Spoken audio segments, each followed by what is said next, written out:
So welcome to a special edition of Meissner Minutes, where I'm going to walk you today through how to put together this super cute, super quick Minky throw. When you're working with Minky fabrics, one of the things to keep in mind is it does have a bit of a nap. It's a little bit like working with a velveteen.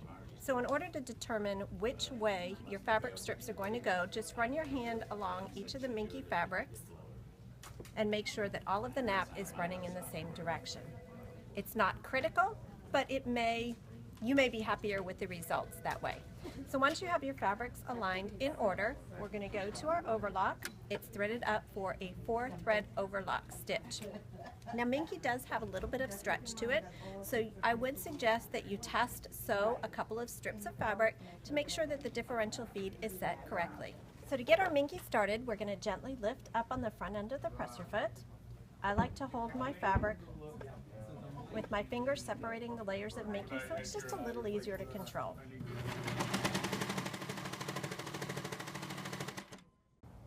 So now that we're ready to add the layer of batting, because I'm planning to use a traditional cotton fabric for the backing and not a Minky, I do want that extra layer of thickness and warmth. So I am using a traditional poly cotton batting.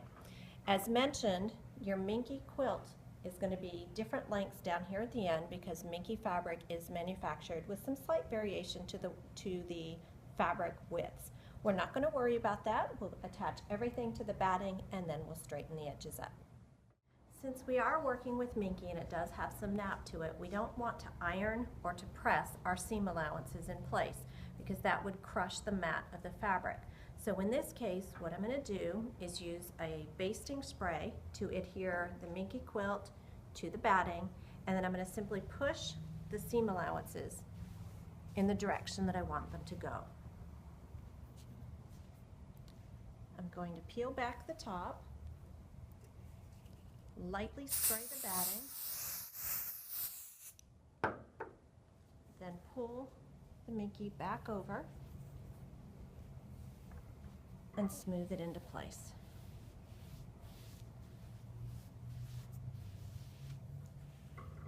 And I'll continue in this manner until the entirety of the quilt is spray basted to the batting. Extra security, you may want to pin strategically to keep everything from shifting when we get ready to stitch in the ditch. This 505 spray seems to work well in most households. If you are sensitive to sprays, then pinning is going to be the method that I would suggest. So I'm placing just a few pins as far apart as is possible, but to still provide some additional security